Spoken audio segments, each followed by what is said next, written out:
සුබ දවසක් ඔයාලා හැමෝටම අපේ ගෙදර YouTube channel එකට ඔයාලා හැමදෙනාම ගොඩාක් ආදරෙන් පිළිගන්නවා. ඔන්න ඉතින් ආයෙමත් ගොඩක් දවසකට පස්සේ තමයි වීඩියෝ එකක් අරගෙන ඔයාලා බලන්න ආවේ. වීඩියෝ එකට එන්න කලින් ඔයාලා දැකපු විදිහටම වටලපන් එකක් කිලෝ ගානට ග්‍රෑම් 500න් උඩ වගේ හදනකොට කොහොමද අපි හදාගන්නේ කියලා තමයි අද වීඩියෝ එකෙන් මම ඔයාලට අරගෙන එන්නේ. ගොඩක් අයට කප්ස් වලට දාලා හදාගත්තට මේ විදිහට කිලෝ එකකට එතකොට ග්‍රෑම් 500කට කිලෝ දෙකකට අදාළව හදාගන්න විදිහ මෙෂර් කරගන්න අමාරුයි. ඒක නිසා ඒ ගැටලු වලට විසඳුනුත් එක්ක අද මම මේ වීඩියෝ එකෙන් ඔයාලට ඒක ඉදිරිපත් කරන්න බලාපොරොත්තු වෙනවා. මුලින්ම මම මේ වගේ හොඳින් ඉර තියෙන තාච්චියකට සීනි ග්‍රෑම් 500ක් විතර එකතු කරගන්නවා. අද මම කිලෝ 2යි ග්‍රෑම් 200ක වටලප්පන් එකක් තමයි හදාගන්නේ. සම්පූර්ණ සීනි ප්‍රමාණය මම කිලෝ 1යි 250ක් අරගත්තා. ඒකෙන් කොටසයි එකතු කරගත්තේ. සාදිකා ගෙඩියකින් භාගයක් සහ එනසාල්ලට 10ක් කුරුඳු පොතු කෑල්ලක් මම මේ විදිහට හොඳින් තලාගෙන අරගෙන තියෙනවා. දැන් මේ වෙද්දී ලිපේ ගින්දර මධ්‍යම ප්‍රමාණයේ තියාගෙන මම එකතු කරගත්ත සීනි ග්‍රෑම් 500 මම කැරමල් කරගන්න ගමන් ඉන්නේ. සීනි ටික කැරමල් වෙද්දී වටේට සීනි මේ විදිහට කැරමල් වෙන ඒවා මැදට එකතු කරගන්න. නැත්නම් ඒ ටික තවත් පිච්චිලා තිත රසයක් එන්න බලලා මේ පැණි මිශ්‍රණයට. අද මේ වටලප්පන් එකට මම හකුරු පොඩ්ඩක්වත් එකතු කරගන්නේ නැතුව ලස්සනට හකුරු පාටට හදාගන්න විදිය තමයි ඔයාලට කියලා දෙන්නේ. සම්පූර්ණයෙන් වීඩියෝ එක බලාගෙන මම කියලා දෙන ක්‍රමයටම ඔයත් මේ වැඩේ කරගන්න. සීනි එක වටෙන් කැරමල් වෙනකොට මැදට එකතු කරගන්න ඕන. නැත්නම් එහෙම සීනි එක ගොඩක් පිච්චෙන්න බලනවා. ඊට පස්සේ වටේ එකතු කරගත්ත සීනි ප්‍රමාණය කැරමල් වුණාට පස්සේ මෙන්න මේ විදිහට හැන්දෙන් මෙන්න මේ වගේ කලවම් කරන ගමන් අපි මේක ලිප ළඟ ඉඳගෙනම හොඳට කැරමල් කරගන්න ඕන. දැන් මේ සම්පූර්ණ සීනි මිශ්‍රණයකට කලවම් වෙලා කැරමල් පාටට තිබුණට මේක අපි තවත් හොඳට රන්වන් පාට වෙනකම් මේ කියන්නේ තද රතු පාටක් දුඹුරු පාටක් වගේ වෙනකම්ම හොඳට කැරමල් කරගන්න ඕන. මේක තව පාට වෙනවා. ඒක නිසා නිතර මේ විදිහට කලවම් කරන ගමන් ලිප ළඟටම වෙලා මේක තද පාටකට කැරමල් කරගන්න. ලිප ළඟින් වෙන වැඩවලට යන්න එපා. එහෙම වුණොත් එහෙම සීනි එක පිච්චිලා සම්පූර්ණ සීනි මිශ්‍රණයම තිත්ත රසයක් එන්න බලනවා. මේ බලන්න මෙන්න මේ පෙනුම බලා ගන්න ඔයාලට පදම කියනවට වැඩිය මෙන්න මේ සීනි මිශ්‍රණයේ තියෙන පෙනුම මේ වගේ ටික වෙලාවක් යද්දී යන්තමින් අපිට මේක නිකන් පාට අඩුවක් වගේ දැල්ලා පෙන ගතියක් පේන්න ගන්නවා. ඒ වෙනකනොත් මෙන්න මේ වගේ හැන්දෙන් කලවම් කරගන්න.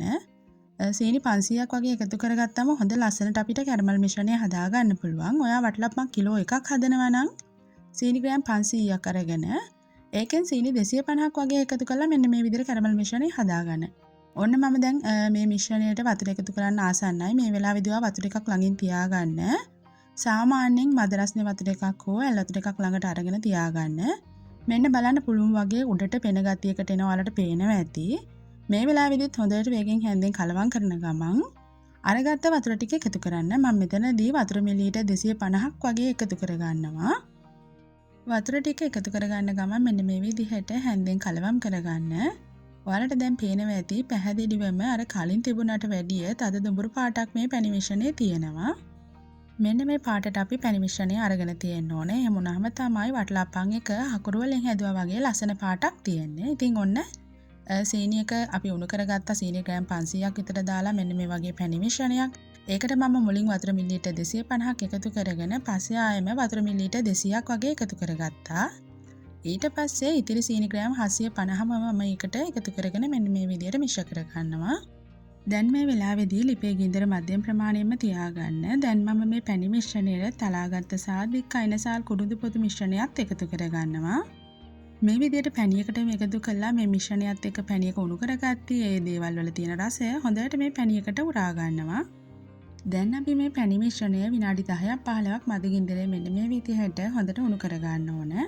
ටික වෙලාවක් යද්දී වාට පෙනේ මෙන්න මේ වගේ පෙන බබුළු දාගෙන එනවා පැණි මිශ්‍රණයේ. තවත් විනාඩියක් දෙකක් මම මේ විදිහටම මේ පෙන ගතියත් එක්ක මේ පැණි මිශ්‍රණය ටිකක් උණු කරගෙන ඊට පස්සේ ලිප ඕෆ් කරගන්නවා. ලිප ඕෆ් කරගෙනත් අපි මේක මේ විදිහට ටිකක් මිශ්‍ර කරගන්න ඕන. විනාඩියක් දෙකක් මිශ්‍ර කරගත්තම ඇති. ඔයාලට පේනවා ඇති අර පෙන බබුළු ගතිය පහළට බහැලා ගියා ලිප ඕෆ් කරගත්තට පස්සේ. දැන් අපි මේ පැණි එක හොඳටම නිවෙන්න තියාගන්න ඕන. ඉතින් මම මේක කලින් දවසේ රෑ තමයි පැණි මිශ්‍රණය හදාගත්තේ.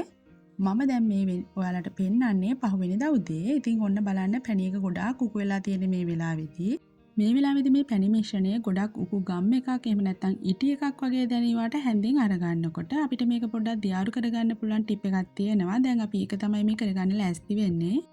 මම භාජනයකට කිරිපිටි මේස හැඳි 8ක් අරගෙන ඒකට උණු වතුර මිලිලීටර් 250ක් එකතු කරගෙන මේ විදිහට කිරි මිශ්‍රණයක් හදා ගන්නවා. මේ කිරි මිශ්‍රණය කිරිපිටි දාලා හොඳට කිරිපිටි වල තියෙන කැටි ගතිය දියුණු විගසම අපි මේ පැණි මිශ්‍රණයට එකතු කර ගන්න ඕන. එතකොට කිරි මිශ්‍රණයේ තියෙන රස්නේ ගතියත් එක්ක පැණි මිශ්‍රණයේ තියෙන අර ඝන ගතිය අපිට අඩු කර ගන්න පුළුවන්. ඉතින් මම එකතු කරගත්ත කිරි එකේ උණු ගතිය තියෙනකොටම පැණි මිශ්‍රණය මෙන්න මේ විදිහට හොඳින් මිශ්‍ර කර ගන්නවා අර කිරි එකත් එක්ක මික්ස් වෙන විදිහට.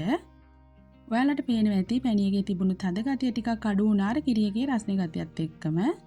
දැන් මම මේ විදිහට හොඳට මේ පැණි එක කිරි එක දෙක හොඳට මිශ්‍ර කර ගන්නවා. ඊට පස්සේ ඒ ටික හොඳට මිශ්‍ර වුණාට පස්සේ මම මේකට වැනිලා පවුඩර් තේ හැඳක් තමයි එකතු කරගත්තේ. ඔයාලට පුළුවන් දියර වැනිලා වුණත් එකතු කරගන්න. දැන් ඔන්න අර තිබුණු ඝන ගතිය අඩු වෙලා ගිහිල්ලා මිශ්‍රණය හොඳට අපිට අවශ්‍ය පදමට තියෙනවා. දැන් මේ වෙද්දී පැණි මිශ්‍රණය හොඳටම නිවිලා තියෙන්නේ. දැන් අපි බිත්තර ටික කඩලා වෙන් කරගමු. මේ විදිහට වෙන වෙන වශයෙන් කඩලා ලොකු භාජනයකට එකතු කරගන්න. අද මම මෙතනදී බිත්තර 23ක් අරගත්තා.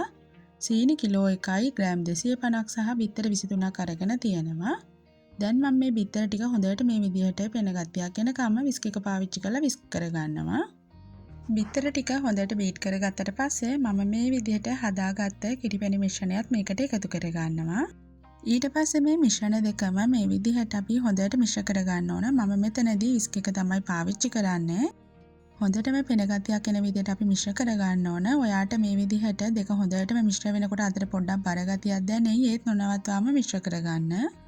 මෙතනදී මම කිලෝ 2 බේකින් ට්‍රේ එකක තමයි මේක ස්ටීම් කරගන්නේ. මම මේ විදිහට පෙරණයක් අරගෙන ඒ පෙරණේ පාවිච්චි කරලා ට්‍රේ එකටම මිශ්‍රණය පෙරා ගන්නවා.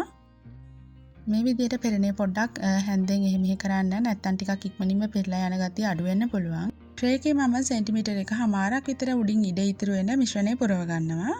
ඔයාලට මෙන්න මේ වගේ ෆොයිල් බොක්ස් පාවිච්චි කරලා කිලෝ 1 ග්‍රෑම් 750 ග්‍රෑම් 500 වගේ වටලපන් හදා ගන්න පුළුවන්. මම මේ විදිහට වෙන දවසක හදාගත්ත වටලපන් එකක් තමයි ඔයාලට පෙන්නන්නේ පුංචි අයිඩියා එකක් ගන්න. දැන් මම මේ වගේ ටිකක් ලොකු සාස් පානක් අරගෙන ඒකට කූල් ඩ්‍රින්ක් එකක් දාගෙන තියෙන්නේ. මොකද අපි කිලෝ 2 ලොකු වටලපන් එකක්නේ හදාගන්නේ. සාමාන්‍යයෙන් අගල් 1.5 2ක් විතර වතුර එකතු කරලා දරලිප පාවිච්චි කරලා තමයි මම මේක අද ස්ටීම් කරගන්නේ. වතුර එක ටිකක් රත් වෙන්න ඇරලා තමයි මම ට්‍රේ එක ඇතුලෙන් තියාගන්නේ. මේ වැඩි ගොඩාක් පරිස්සමට කරගන්න ඕනේ. මිශ්‍රණය හැලෙන්නත් පුළුවන්, ඔයාගේ අත පිච්චෙන්නත් පුළුවන්. ඒක නිසා පරිස්සමට කරගන්න. ඊට පස්සේ පියන මේ වගේ රෙද්දකින් ආවරණය කරලා පියන මත පිට බරක් තියලා පැයක් එකමාරක් විතර මේක අපි ස්ටීම් කරගන්න ඕන. මොකද කිලෝ 2ක වටලප්පන් එකක් නිසා ස්ටීම් වෙන්න ටිකක් කාලය ගත වෙනවා. මම දැන් ඔයාලට පැය එකමාරක් වගේ ස්ටීම් වුණාට පස්සේ තමයි මේ පෙන්නන්නේ. මේ බලන්න මත පිටට හොඳට පිපිලා ඇවිත් තියෙන වටලප්පන් එක. දැන් අපි මේ සාස් පාන පැත්තකින් තියලා ටිකක් නිවුණාට පස්සේ තමයි වටලප්පන් එක එළියට ගන්නෙ.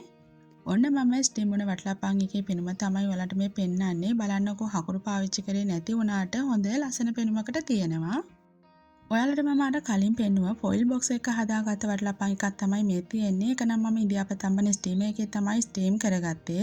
ඉතින් ඔන්න මේ විදිහට හදාගත්ත වටලප්පන් එක මත පිටට කජු කැලි ටිකක් එහෙම දාලා වටලප්පන් එක සාරසලා පුළුවන් අපිට පිළිගන්වන්න. දැන් ඔයාලට ප්‍රශ්නයක් ඇති වටලප්පන් කිලෝ 1 ග්‍රෑම් 500 හදාගන්න අමුද්‍රව්‍ය කොපමණ ප්‍රමාණයක් ගන්න ඕනද කියලා. ඒකට අදාළ ලැයිස්තුවක් මම කමෙන්ට් සෙක්ෂන් එකේ පින් කරලා තියන්නම්. ඔයාලට පුළුවන් එතනින් අයිඩියා එකක් අරගන්න. හදන ක්‍රමය දැන් ඔන්න මම ඔයාලට පෙන්නුවා. ගොඩාක් වෙලාවට මේ වගේ ඔඩර්ස් එහෙම ලැබෙන්නේ බර්ත්ඩේස් වලට වගේ තමයි. ඉතින් මම හිතනවා අද දවසේ මගේ වීඩියෝ එකෙන් ඔයාලට යම්කිසි දැනුමක් ලැබෙන්න ඇති කියලා. ආයෙමත් දවසක මේ වගේ වටින වීඩියෝ එකකින් මුණ ගැහෙනකම් ඔයාලා හැමෝටම සුබ දවසක්.